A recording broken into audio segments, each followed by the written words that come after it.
Hey everybody, welcome back to another July update. This is the first update within the month of July. To those of you who are here in the United States who had the opportunity to celebrate over the weekend the 4th of July holiday, I hope you had a good time and you stayed safe and there were no fireworks accidents. For those of you who do not celebrate 4th of July or do not reside in America, I hope you had a good weekend too. We got some crazy stuff happening this week, guys, and it's all coming up in this G-Mineo update. First and foremost, I was right. The Sony State of Play is coming this week, July 8th. The rumors were true, just like I said in this video and in this video too, but it is coming.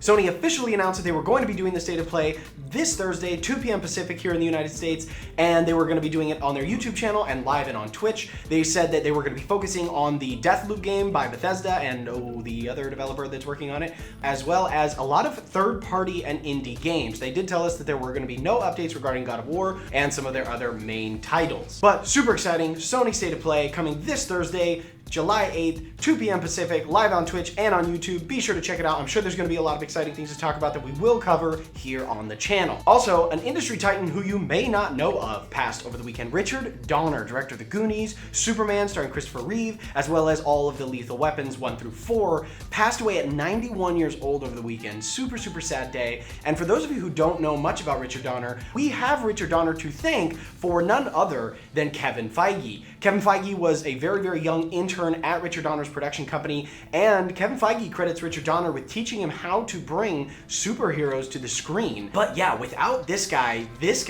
doesn't potentially bring us the wonders of the MCU. 91 years old, hell of a run. Speaking of Marvel, this dude took some shots at Black Widow and said some interesting things regarding his feelings on behalf of Scarlett Johansson over the weekend. We're gonna get a little bit more into that in the film segment of the update. Nintendo is potentially coming to the big screen. That is right, you guys. Chris Meledandri, the CEO and head behind Illumination Studios, which is the American animation studio behind the Despicable Me series, just got announced as part of the board of directors for Nintendo. He will be advising them in the areas of visual content creation. This is among rumors as well of a Mario script that has been in the works for a little while now and that could be coming out as soon as 2022. So keep your eyes peeled. There may be some Nintendo IP up on the screen coming in soon. Atari is apparently getting back into premium games. The company announced within the last few days that they were moving away from their phone-first sort of mobile free-to-play strategy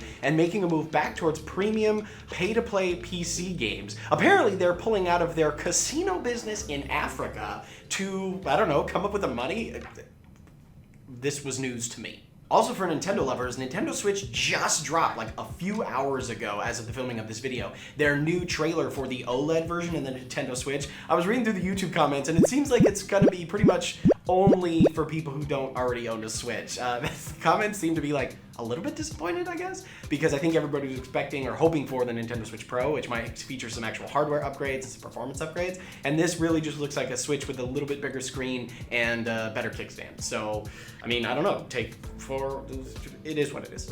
And finally, you guys, okay, I'm not gonna lie, this has absolutely nothing to do with gaming, but I geeked out about it. Apparently, National Geographic has officially announced that there is now a 5th ocean. Got 5 now, so change those geography textbooks. And speaking of geography, you guys, there is potentially a sunken continent under Iceland. Apparently, for a long time, scientists were baffled by the fact that Iceland's oceanic crust was like 7 times thicker than any other crust in the world, and they couldn't make it make sense. And then someone thought, well, what if it's a continent? And apparently that suddenly made all of the data make sense. So scientists are hypothesizing that there is a approximately 1 million square kilometer continent that is sort of sunk under the ocean between Iceland and mainland Europe. I thought it was neat. That's pretty much it for major headlines in the gaming world, guys, but that brings us to the new releases that are happening this week, and there's not a whole lot going on this week in terms of game releases. A Plague Tale Innocence is coming out for next-gen consoles, so if you haven't had a chance to play that yet, you totally should, assuming you can get your hands on a next-gen console, because, you know, that's been hard. And Monster Hunter Stories 2 Wings of Ruin releases for the Nintendo Switch and PC on July 9th.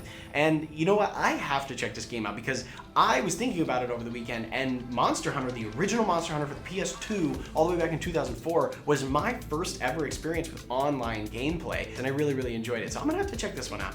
But that's really it for new releases. There's no major updates coming to any games that we know of this week, or any of the ones that we like to focus on here on the channel. So that really brings us immediately to film and TV. Stephen Dorff. Now, if you're wondering who this guy is, he's this guy. You've probably seen him before, but apparently over the weekend in a candid interview with The Independent, he took some shots at Scarlett Johansson and the new Black Widow movie, or rather more the Black Widow movie as a whole. He said that it was akin to a bad video game and said that he was embarrassed for Scarlett, as well as for everybody else involved in the movie. Now, if you're asking yourself, who the hell is this guy and what does he know about video games, or how he presumes to feel anything on behalf of Scarlett Johansson, if your answer is not a whole lot, then we're pretty much on the same page. Also in film and TV, one of the announcements that I maybe am most excited for in this space this year, the Wheel of Time officially announced that they will be releasing the show in 2021 on Amazon Prime.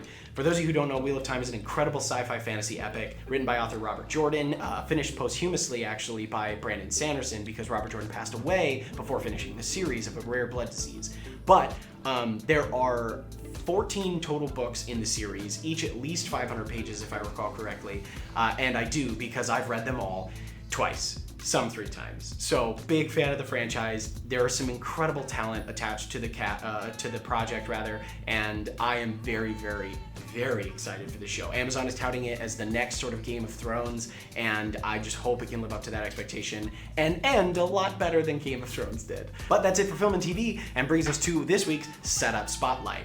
Guys, this one is mwah.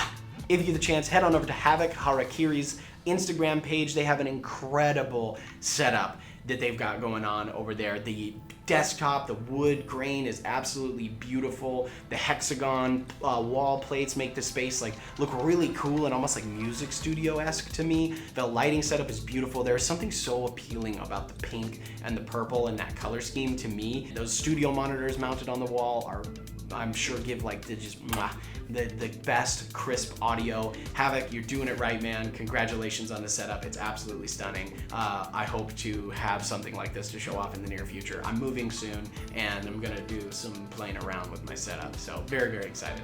But that wraps it up for the weekly update, guys. Pretty light week, as a matter of fact. Not a whole lot going on in releases and updates for gaming, but a lot of exciting things going on nonetheless. Be sure to drop a comment down below. Let me know what you're most excited about. Are you excited for the Sony State of Play that's coming on July 8th? I think there's gonna be some very interesting announcements made, I hope. I don't know, maybe they'll clear up the Blue Box controversy. Maybe PlayStation will announce that they're working on a Silent Hill game. I doubt it, but who knows. If you haven't heard about the Blue Box controversy, be sure to check out my video over here. I did a full breakdown on it and what's going on. Thank you guys so much for tuning in as usual, and we will see you next time. And do not forget, game it till you make it. Bye, guys.